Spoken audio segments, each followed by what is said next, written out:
পুরী, যেখানে সমুদ্রের হাওয়া শুধু মনকে ছুঁয়ে যায় না, ছুঁয়ে যায় আত্মাকেও। আর এই পুরীতেই ছিল আজ আমার শেষ দিন। আজকে অক্টোবর মাসের 21 তারিখ। পুরীতে আজকে আমাদের চতুর্থ দিন। আর আজকে আমি বেরোচ্ছি পুরীতে সাইট সিন করতে। তবে আমরা বেরোচ্ছি না, আমি একাই বেরোচ্ছি। 21 তারিখের টিকিট আমি ওটিডিসি থেকে কাটতে গিয়েছিলাম, তো 21 তারিখের কোনো টিকিট পাইনি বলে আমি এই বলরাম ট্রাভেল এজেন্সি থেকে টিকিট করিয়ে নিয়েছিলাম। একটু ভাড়াটা আপনাদের সঙ্গে আমি একটুখানি শেয়ার করে দিচ্ছি।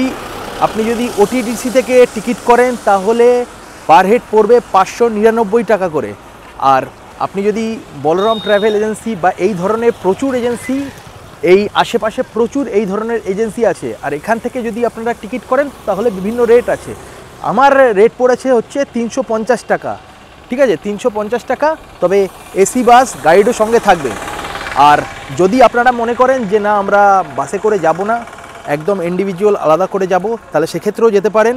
এই বলরাম ট্রাভেল এজেন্সিতে আমি দরদাম করেছিলাম, সেক্ষেত্রে বললো আপনাদের নন এসি কার পড়বে 2500 টাকা, আর যদি এসি কার নিতে চান তাহলে 2700 টাকা। আর কোন কোন স্পটগুলো ঘোরাবে সেটা আপনারা আজকে জানতে পারবেন। এনারা বললো এখান থেকে কিন্তু বাস ছাড়বে না, বাস ছাড়বে সামনে আছে বিএনআর হোটেল, বিএনআর হোটেলের সামনে থেকে বাস ছাড়বে। বললো একটুখানি ওয়েট করে যান। তো ততক্ষণে আমি একটুখানি চা খেয়ে নিই, তারপর এখান থেকে একটা অটো ধরবো, অটো ধরে চলে যাব বিএনআর হোটেলের সামনে। 7টা কিন্তু টাইম দেওয়া আছে বাস ছাড়ার। দাও চা দাও। এরপর একটা অটো করে বেরিয়ে পড়লাম বিএনআর হোটেলের দিকে।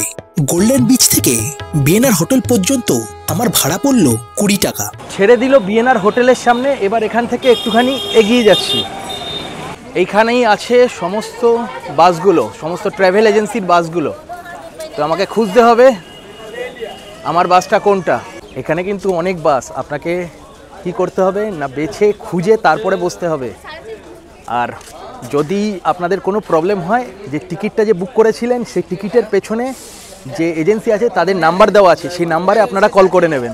আপনারা যদি ওটিডিসির বাস বুক করতেন তাহলে বাস ছাড়তো পান্থনিবাস থেকে। এই হলো আমার গাড়ি, এই উঠে যাব আমি এবার গাড়িতে।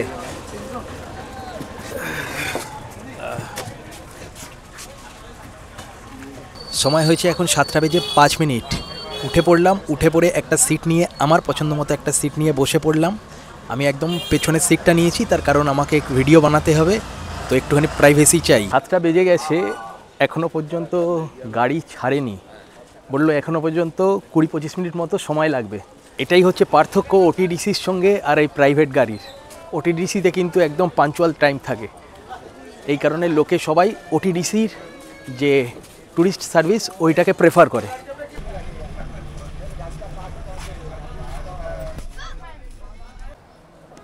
প্রায় 1.5 ঘন্টা লেট করে ছাড়লো আমাদের বাস।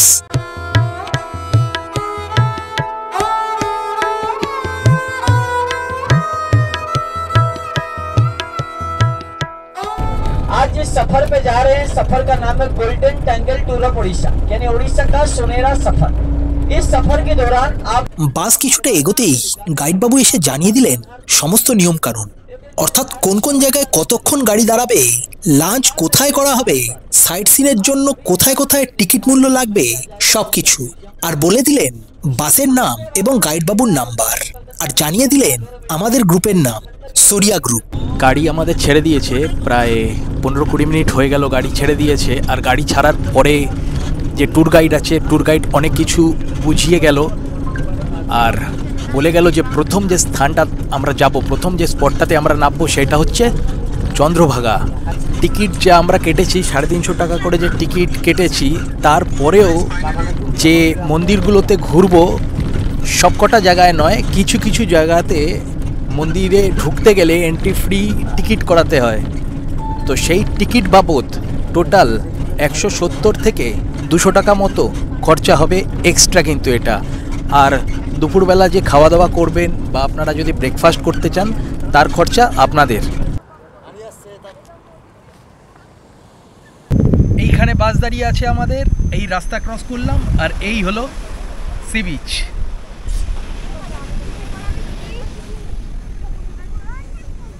আমাদের যে গঙ্গাসাগর আছে, এই গঙ্গাসাগরে যেরকম মেলা হয় এখানেও এই চন্দ্রভাগাতেও নাকি মেলা হয় প্রত্যেক বছর। আর এই জায়গাটা পুরী থেকে প্রায় 30 কিলোমিটার দূরে অবস্থিত এবং এর থেকে 3 কিলোমিটার দূরেই আছে কোণারকের মন্দিরটা। আর আরেকটা কথা আমি আপনাদেরকে একটুখানি জানিয়ে রাখি, আগেকার সময় এই চন্দ্রভাগা ছিল কুষ্ঠরোগীদের প্রাকৃতিক নিরাময়ের স্থান। তো আজকে সাইট সিনিংয়ের প্রথম স্পট হলো এটা। তো এখন চলে গিয়ে গাড়িতে গিয়ে বসবো। 10 মিনিট এখানে টাইম ছিল। চন্দ্রভাগা সি বিচ দেখে বেরিয়ে আমাদের পরের গন্তব্য ছিল কোণারক মন্দির। গাইডবাবু আমাদের জানিয়ে দিলেন মন্দির দেখে আমাদের লাঞ্চ করে নিতে হবে এই জায়গায়। সময় এখন 10টা বাজে। চলে এলাম আমাদের সেকেন্ড স্পট কোণারক মন্দিরের সামনে। তো কোণারক মন্দিরে যাব তার আগে এখান থেকে সবাই নেবে এখানে একটা হোটেল আছে নিউ শর্মা মারোয়ারি বলে। তো সেই হোটেলে গাইড বলল আপনাদের খাবার টাবার যারা খাবেন অর্ডার দিয়ে যাবেন। এই হোটেলের সামনে সবাই এসে দাঁড়িয়েছে, এখানে সবাই খাবার অর্ডার দিচ্ছে। আমিও একটা খাবারের অর্ডার দিয়ে দিলাম।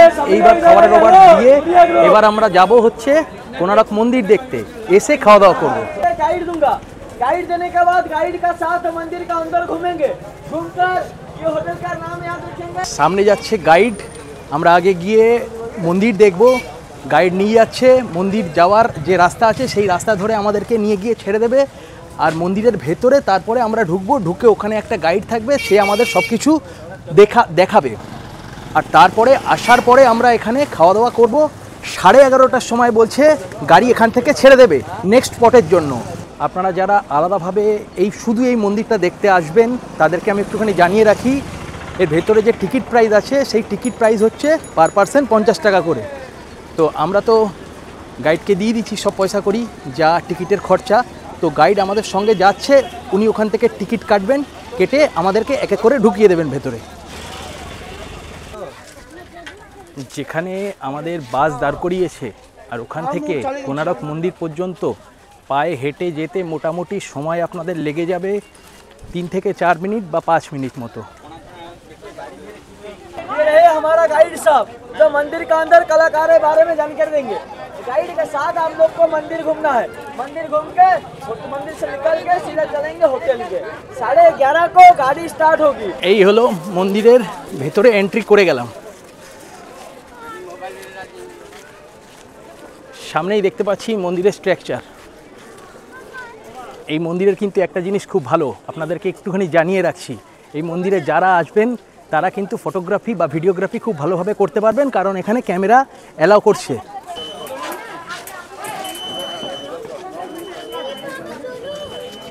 গেট থেকে ভেতর দিকে ঢুকে এলাম, এবার আমরা মূল মন্দিরের ভেতরে প্রবেশ করছি। এই হলো মন্দির আর এই হলো আমাদের গাইড দাদা। এরপর গাইডবাবু মন্দিরের ভেতরের নানান কারুকার্য এবং মন্দিরের কাঠামো দেখিয়ে আমাদের মন্দিরের নানান তথ্য জানাতে লাগলেন। ये मंडप था मुक्ति मंडप, पंडित लोग को इन्फॉर्मेशन देने के लिए। राजा इधर भूमि पूजन किया। मंदिर कंप्लीट होने के बाद में पेड़ का नीचे प्लेटफॉर्म ऊपर में कुंभाभिषेक किया गया। अंदर में सूर्य मूर्ति रख के सूर्य पूजा शुरू हुआ था। बीच में अरुण स्तंभ था 34 फीट अभी पूरी जगन्नाथ मंदिर का सामने। बाएं से 3 घोड़े, डाने से 4 घोड़े। इधर 12 चक्र, दूसरा साइड में 12 चक्र। 24 चक्र का मतलब 24 पक्ष, 12 जोड़ी चक्र, 12 राशि, 12 महीना। 7 घोड़े सूरज का, 7 कलर, 7 डेज एंड वीक। एक खगोल विज्ञान का साथ कोणार्क सूर्य मंदिर 127 फीट पीछे था, 230 फुट अभी 50 फुट। साइड में सूर्य का मूर्ति देखिए, सूर्य का नाम उदय सूर्य। अच्छा, सेकंड मध्याह्न अस्तमित। ये पत्थर का नाम क्लोराइड स्टोन। 2 हाथ में 2 कमल फूल था, टूट गया, रिस्टोर करके लगाया। टोटल मंदिर खंडोलाइट पत्थर से बनाया, मेटामॉर्फिक रॉक। গাইড আমাদের পুরো মন্দিরটা ঘুরিয়ে সমস্ত ধরনের তথ্য দিয়ে দিল। দারুণ লাগলো। কিছু তথ্য বুঝতে পারলাম, কিছু তথ্য বুঝতে পারলাম না, তবে আপনাদেরকে আমি আমার মতো করে তথ্যগুলো দিয়ে দিচ্ছি। কোণারক মন্দির, যা ভারতের উড়িষ্যা রাজ্যের একটি 13 শতকের হিন্দু মন্দির, যা সূর্য দেবতাকে উৎসর্গিত। 13শ শতাব্দীতে পূর্ব গঙ্গা রাজবংশের রাজা প্রথম নরসিংহদেব মন্দিরটিকে নির্মাণ করেন আনুমানিক 1250 খ্রিস্টাব্দে।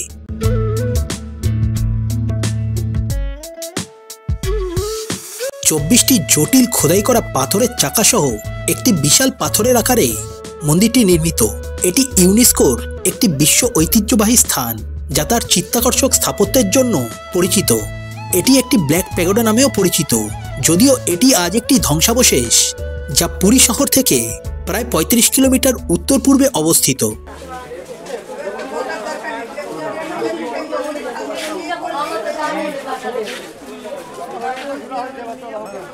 এই হোটেলে ঢুকবো, এখন লাঞ্চ করব। বসে পড়লাম, এবার লাঞ্চ আসবে। লাঞ্চে আমি কি নিয়েছিলাম আমি আপনাদের একটুখানি বলে দিই। এখানে আসার পরে একটা মেনু কার্ড দিয়েছিল। মেনু কার্ডে আমাকে দেখিয়েছিল যে ওর মধ্যে অনেক কটা আইটেম আছে। একটা হচ্ছে রাজস্থানি থালি, গুজরাটি থালি, সাউথ ইন্ডিয়ান থালি, তার মধ্যে আমি একটা বেঙ্গলি থালি দেখেছিলাম। তো ওই বেঙ্গলি থালিটাকে নিয়ে নিলাম।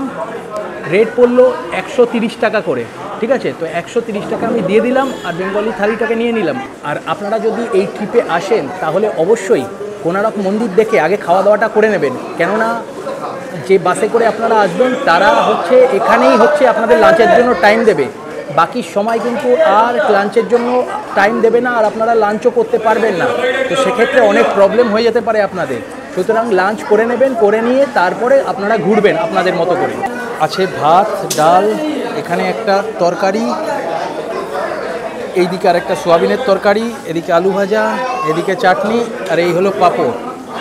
সম্পূর্ণ ভেজ থালি। আর আপনি এখানে যত খুশি খেতে পারেন, মানে যতটা পারবেন আপনি এখানে ভাত খেতে পারবেন, মানা নেই।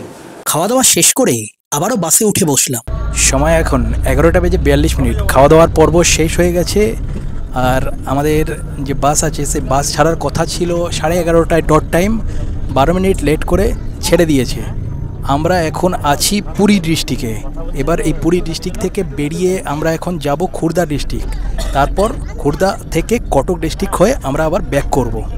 তো এখন মোটামুটি আমাদের খুর্দা ডিস্ট্রিক্টের মধ্যে যে সবথেকে বড় শহর আছে ভুবনেশ্বর, ওইখানে পৌঁছাতে বা ওখানকার যেসব সাইট সিনগুলো আছে এইগুলো দেখতে আমাদের মোটামুটি বাসে লাগবে সময় 1.5 ঘন্টা মতো।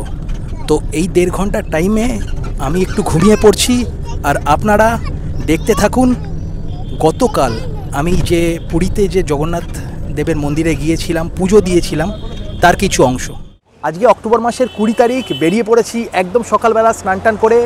আমাদের বাকি ফ্যামিলি পেছনে আসছে। এখানে অটো রাখা আছে। 5:30টার মধ্যে আমাদের মন্দিরে প্রবেশ করতে হবে। আর মন্দিরে প্রবেশ করার পরে যখন প্রথম মন্দির খুলবে তখনই আমাদেরকে ঢুকতে হবে, নইলে কিন্তু আজকে কালী পুজোর দিন যেহেতু, সেই কারণের জন্য মন্দির অনেক ভিড় হয়ে যাবে। চলে এলাম আমরা অটো করে মন্দিরের পশ্চিম দিকের গেটে। সামনে হচ্ছে মন্দিরের পশ্চিম দিকের গেট আছে ওই সাইডে, আর আমরা পশ্চিম দিকের গেট দিয়ে ঢুকবো। পান্ডাকে আমাদের ফোন করব, ফোন করে পান্ডা আমাদেরকে ভেতর দিকে নিয়ে যাবে। আর তার আগে মন্দিরে ঢোকার আগে ক্যামেরা যদি থাকে তাহলে আপনাকে মন্দিরের বাইরে লকার রুমে রেখে যেতে হবে। তো আমি এখন ঢুকে যাব মন্দিরের ভেতরে। কোনো রকম কোনো ভিডিও অ্যালাউ নেই বলে আমি আপনাদেরকে দেখাতে পারবো না। আপনারাও আসবেন, এসে এই মন্দির ঘুরে যাবেন, পুজো দিয়ে যাবেন, আর জগন্নাথ দেবকে সামনাসামনি এসে সাক্ষাৎ করে যাবেন। আমি এখন আমার ক্যামেরা জমা দিয়ে দেবো।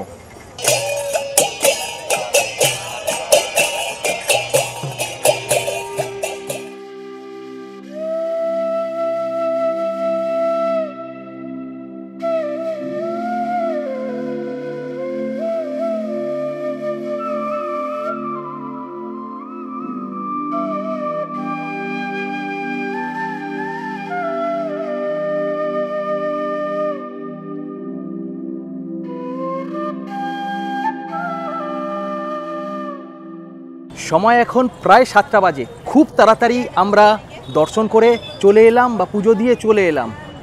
অসাধারণ সুন্দর হয়েছে আমাদের দর্শন। এই রকম দর্শন আমি আগে কোনো দিনও করিনি। আর পুজোও হয়ে গেছে, আর খুব তাড়াতাড়িও হয়ে গেছে। এত ভিড় ছিল আজকে কালী পুজো, আর কালী পুজোর দিনে এত ভিড়েও আমরা এত তাড়াতাড়ি দর্শন করে চলে এলাম। আর সেটা সম্ভব হয়েছে এনার জন্য। আপনি একটুখানি বলুন যে এই যে পুজো দিতে আসলে লোকজন কিভাবে আসবে, কখন আসলে সুবিধা হবে? সকালে সকালে আসলে খুব ভালো হয়। আচ্ছা, খুব সকালে 6টা ধরো, 6:30, 7টা ধরো। এখন তো নিয়ম মাস চলছে, এখনই ভোর 3টা থেকে মন্দির খোলা হচ্ছে।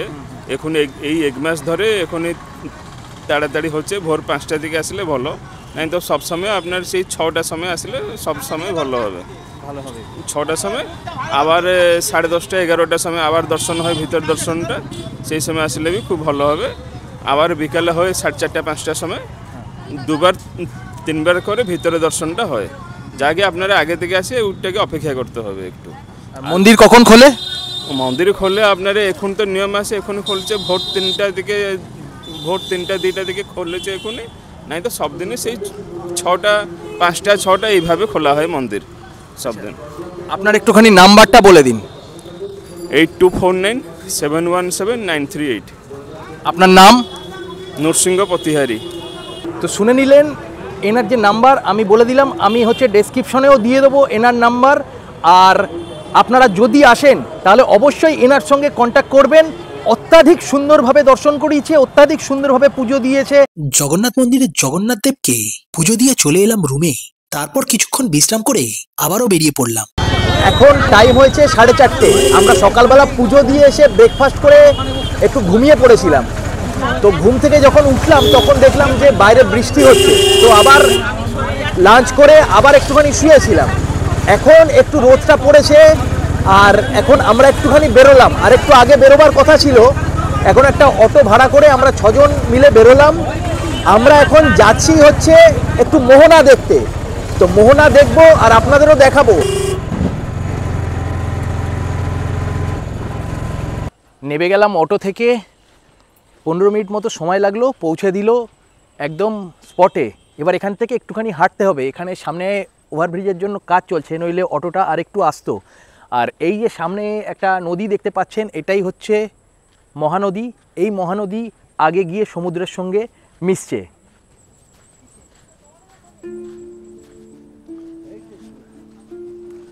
সামনে কিন্তু সমুদ্রের আওয়াজ শুনতে পাচ্ছি।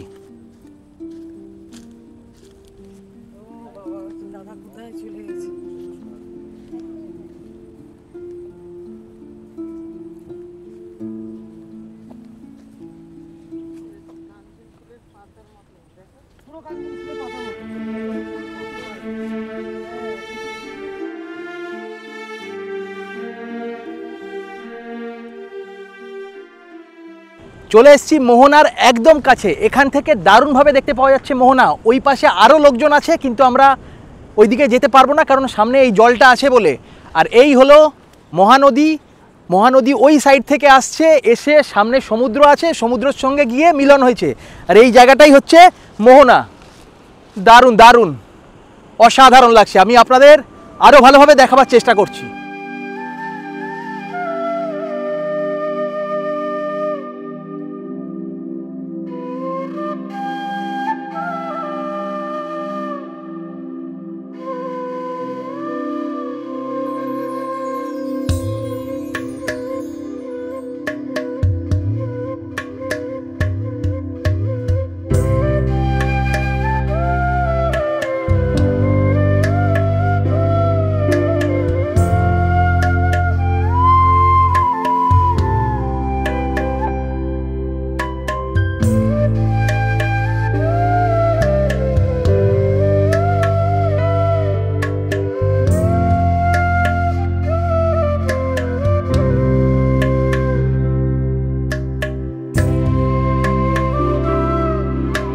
সেদিন কালীপুজো থাকায় পুরীর সারা মেরিন ড্রাইভের আলোকসজ্জা ছিল চোখে পড়ার মতো। সবাই মিলে বিচে বসে উপভোগ করলাম কালীপুজোর সেই রাতটাকে।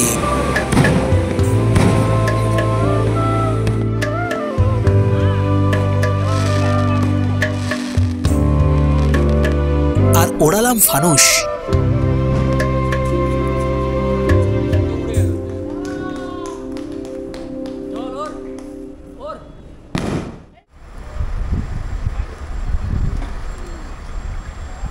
টাইম এখন 1:22। পৌঁছে গেলাম ভুবনেশ্বরে। আর যে জায়গাটা পৌঁছালাম সেই জায়গাটা হচ্ছে লিঙ্গরাজ মন্দিরের সামনে। ভুবনেশ্বরের সবথেকে বড় মন্দির হচ্ছে এটাই। কিন্তু দুঃখের বিষয় হলো এটাই যে মন্দিরের ভেতরে ভিডিওগ্রাফি অ্যালাউ নেই। ভিডিওগ্রাফি, ফটোগ্রাফি কোনো কিছুই অ্যালাউ নেই। আপনি মন্দিরের ভেতরে চামড়ার পার্টস, মোবাইল, ক্যামেরা কিছু নিয়ে যেতে পারবেন না। তো আমি একা এসেছি, যেই কারণের জন্য আমি ভেতরের দিকে ঢুকবো না, আপনাদের আমি বাইরে থেকে মন্দিরটাকে একবার দেখিয়ে দেবো। তবে আপনারা যারা আসবেন এইখানে বা এই সাইট সিনিংয়ে, এই লিঙ্গরাজ মন্দিরটা থাকবে, অবশ্যই আপনারা কিন্তু ভেতরে ঢুকে দেখবেন। ভালো মন্দির, ভেতরে অনেক কিছু আছে দেখার জিনিস। আর এই যে রাস্তাটার ওপর দিয়ে আমি যাচ্ছি, এই রাস্তাটায় সমস্ত ধরনের, মানে আপনারা যদি পুজো দিতে চান তাহলে সমস্ত ধরনের সামগ্রী, পুজোর সামগ্রী এখানে পেয়ে যাবেন। সামনে এই যে দেখতে পাচ্ছেন, এই হলো লিঙ্গরাজ মন্দির। দারুণ। আচ্ছা, এই মন্দির আছে আর এখানে একটা পুকুর, বাঁধানো পুকুর, এখানে অনেকে বসে আছে। আপনারাও আসলে এখানে একটু বিশ্রাম করে নিতে পারেন।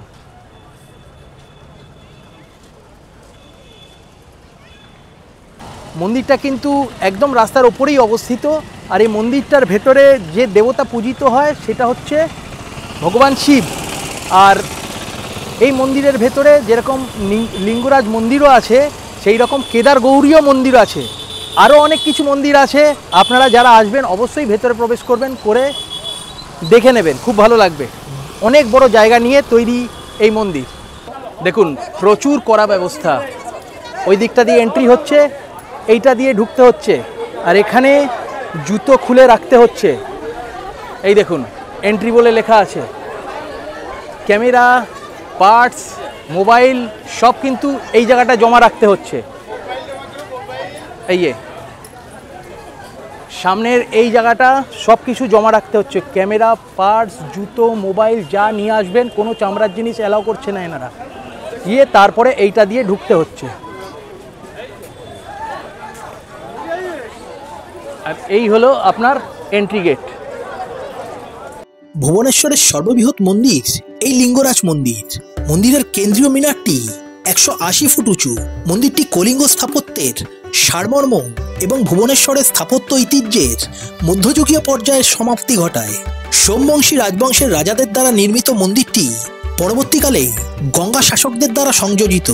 মন্দির প্রাঙ্গণে রয়েছে আরও 108টি মন্দির এবং এটি একটি বৃহৎ প্রাঙ্গণ প্রাচীর দ্বারা ঘেরা। টাইম এখন 2:45। চলে আসলাম উদয়গিরি খণ্ডগিরির সামনে। আমাদের অনেক লেট হয়ে গেছে, জানি না কতটা ভালোভাবে আমি আপনাদেরকে উদয়গিরি খণ্ডগিরি দেখাতে পারবো। সকালবেলা যে বাসে করে আমরা আসছি, যে কোম্পানির বাসে করে আসছি, যে ট্রাভেল এজেন্সির বাসে করে আসছি, তারা প্রায় 2 ঘন্টা, মানে 7টার সময় বাস ছাড়ার কথা ছিল, ছেড়েছে 8:30টার সময়। যেই কারণের জন্য এই প্রবলেমটা হয়ে গেল। এখন যাচ্ছি, গিয়ে আপনাদেরকে কোনো রকম করে আমি দেখাবো অবশ্যই, তবে ওপরে বেশি আমি উঠবো না, নিচ থেকেই দেখিয়ে দেব। আর নিচ থেকে দেখিয়ে আমি ব্যাক করে আবার চলে আসব, কারণ বাসে সবাই চাইছে নন্দনকাননটা যেন মিস না হয়। উড়িষ্যার ভুবনেশ্বরের কাছে অবস্থিত এই প্রাচীন গুহাগুলি আংশিক প্রাকৃতিক এবং আংশিক কৃত্রিমভাবে তৈরি, এবং এগুলি মূলত জৈন সাধুদের থাকার জন্য নির্মিত করা হয়েছিল বলে মনে করা হয়। উদয়গিরি পাহাড়ে মোট 18টি এবং খণ্ডগিরি পাহাড়ে 15টি গুহা রয়েছে। মনে করা হয় কলিঙ্গরাজ খারবেলের শাসনামলে এই গুহাগুলি তৈরি, এবং এই গুহাগুলিতে ঐতিহাসিক শিলালিপি পাওয়া যায়। চলে এলাম উদয়গিরি আর খণ্ডগিরির সামনে। এই যে রাস্তাটার উপর দাঁড়িয়ে আছি, রাস্তাটার এই পাশে যে পাহাড়টা লোকজন উঠছে, এইটা হচ্ছে উদয়গিরি, আর এই রাস্তাটার এই পাশেই হচ্ছে খণ্ডগিরি আছে। আর এই রাস্তাটা দিয়ে আপনি একদম সোজা উঠে যেতে পারেন খণ্ডগিরিতে। 120টা মতো সিঁড়ি আছে এই রাস্তাটায়। আর এদিকটা আছে হচ্ছে উদয়গিরি।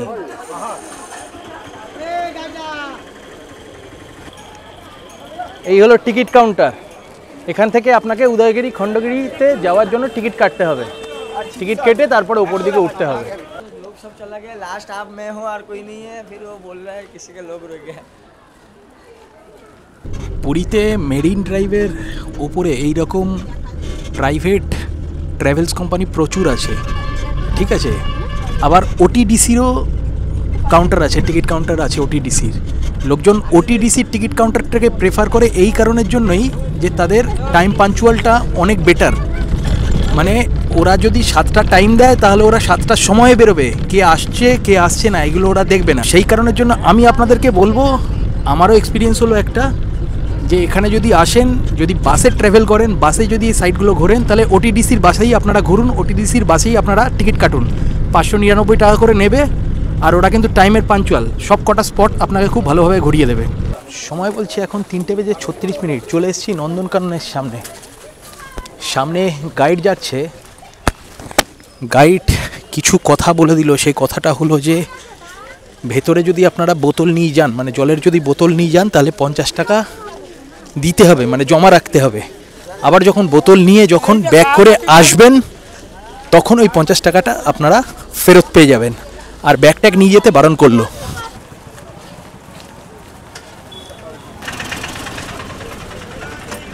এই হলো, এটা হচ্ছে মেন রোড, আর এই হলো নন্দনকানন ঢোকার রাস্তা। সামনেই হচ্ছে গেট আছে নন্দনকানন ঢোকার, লেখা আছে নন্দনকানন। আচ্ছা, নন্দনকাননে প্রবেশ করতে গেলে কিন্তু টিকিট কাটতে হবে। টিকিটের মূল্য পার হেড 50 টাকা করে। গাইডের কাছে আমরা প্রত্যেকেই টিকিটের ভাড়া দিয়ে দিয়েছিলাম, তো গাইড টিকিট কেটে নিয়েছে। টিকিট কেটে এক এক করে আমাদের প্রত্যেককে এন্ট্রি করিয়ে দিচ্ছে।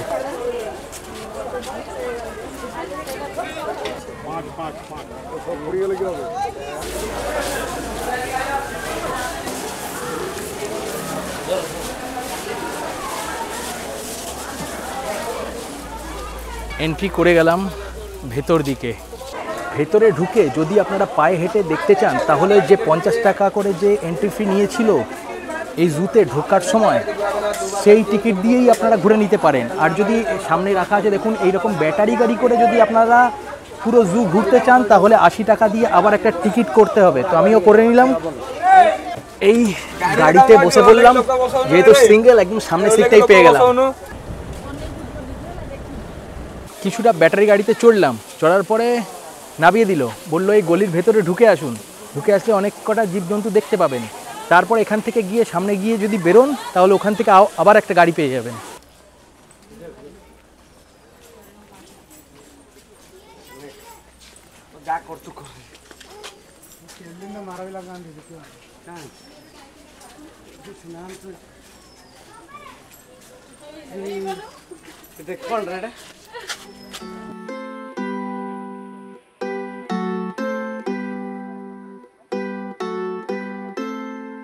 দারুণ ছিল কিন্তু, মানে শিম্পাঞ্জি দেখলাম এদিকে, আর কিছু বাঁদরও দেখলাম, দারুণ। এখন গিয়ে আবার গিয়ে ওই ব্যাটারি চালিত গাড়িতে গিয়ে বসে যাব।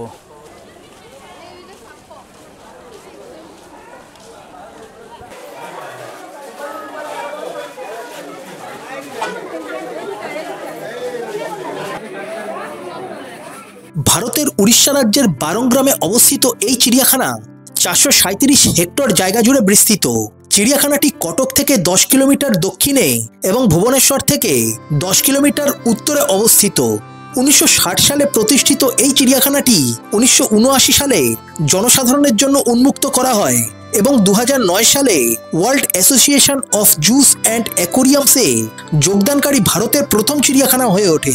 সামনে এ পাশে দেখলাম হচ্ছে জিরাফ, আর এ পাশে দেখলাম হচ্ছে উট পাখি গাড়িতে বসেই, আপনাদের দেখাতে পারছি না। আবার নেমে পড়লাম, এখানে দেখব টাইগার, আর তারপরে এখান থেকে হাঁটতে হাঁটতে টাইগার দেখতে দেখতে সামনের দিকে যাব। 5 নম্বর যে স্টপ আছে ওখান থেকে আবার গাড়ি ধরবো।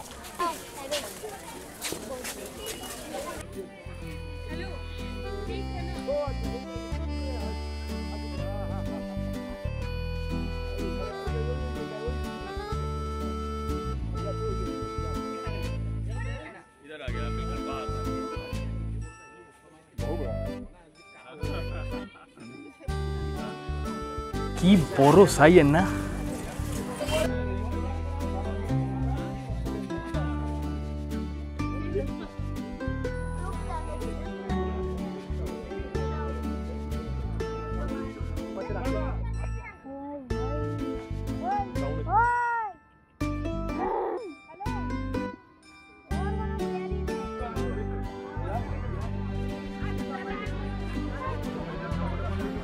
সামনের যে দুটো রয়্যাল বেঙ্গল টাইগার দেখতে পাচ্ছেন, এই দুটোর নাম হচ্ছে অভয় আর রাকেশ। এগিয়ে যাচ্ছি, সামনে বলছি আরও বাঘ আছে।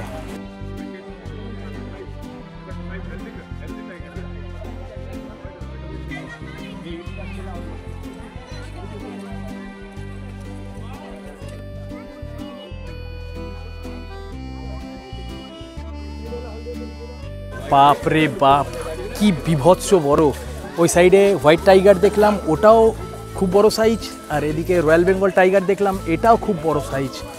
দিল পুরো একদম খুশি হয়ে গেল, দারুণ।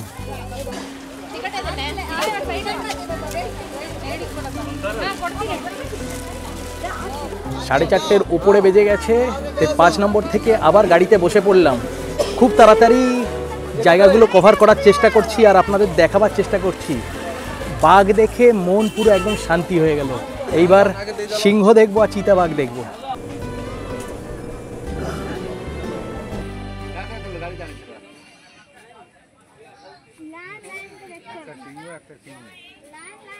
এক্ষুনি আপনাদের যে সিংহটাকে দেখালাম সেটা হচ্ছে এশিয়াটিক লায়ন বলে। সিংহ আর সিংহী দুটো কিন্তু পাশাপাশি বসেছিল। সত্যি অসাধারণ লাগলো। অ্যাকচুয়ালি নন্দনকাননে আসার মূল উদ্দেশ্য ছিল বাঘ দেখা, তো প্রচুর বাঘ দেখলাম। এত বড় বড় সাইজের বাঘ আমি এখনো পর্যন্ত এই রকম বাঘ এত সামনে থেকে দেখিনি। আপনারা যারা আসবেন অবশ্যই দেখবেন, দেখে যাবেন এইসব বাঘগুলোকে। আর যেটা বলছিলাম সেটা হচ্ছে যে এখানে সিংহও আছে। সিংহগুলো সাইজ খুব একটা বড় নয়, এশিয়াটিক সিংহ। প্রায় 5টা বাজতে যায়। আশা করি আপনাদের নন্দনকানন ভালো লেগেছে। তো এখন এক্সিট দিয়ে বাইরের দিকে বেরোবো, যেখানে বাস আছে সেই বাসের সামনে এটা যাব। আচ্ছা, আপনাদের আরেকটা কথা আমি একটুখানি বলে দিই। নন্দনকানন কিন্তু খোলা থাকে 5টা পর্যন্ত, 5টার পরে ক্লোজ করে দেয় নন্দনকানন। আর এন্ট্রি 4টে পর্যন্তই হয়, 4টের পরে আর আসলে এন্ট্রি পাবেন না নন্দনকাননে। নন্দনকানন দেখে আবারও আমরা ফিরে এলাম বিএনআরে এবং তারপর একটা অটো ধরে চলে এলাম আমার হোটেলের সামনে। সময় এখন 8টা বেজে 20 মিনিট। পৌঁছে গেলাম হোটেলে। এবার একটুখানি ফ্রেশ হব, রুমে গিয়ে ফ্রেশ হয়ে একটু খাওয়া দাওয়া করে বেরিয়ে যাব, কারণ 9টা বেজে 55 মিনিটে আজকে আমাদের কলকাতা যাওয়ার ট্রেন আছে। আজকে আমি যে পুরীতে ঘুরলাম, সাইট সিন করলাম, তার এক্সপিরিয়েন্স যদি বলেন তাহলে সেই এক্সপিরিয়েন্স খুব একটা ভালো নয়। আপনারা যারা পুরীতে আসবেন আর এই রকম সাইট সিনের জন্য ট্রাই নিচ্ছেন, তাহলে তারা ওটিডিসি একমাত্র ভালো রাস্তা। আমরা পুরীতে 4 দিন ঘুরলাম, খুব মজা করলাম। তার সম্পূর্ণ ভিডিও পার্টে পার্টে আমি আমার প্লেলিস্টে রেখে দিয়েছি। প্লেলিস্টটার নাম হচ্ছে পুরী ট্রিপ 2025। আপনারা আপনাদের পছন্দ মতো সময় করে একটু দেখে নেবেন। দেখা হচ্ছে পরের পর্বে খুব শিগগিরই অন্য কোনো জায়গায়। ততদিন আপনারা খুব ভালো থাকুন, সুস্থ থাকুন। Thank you.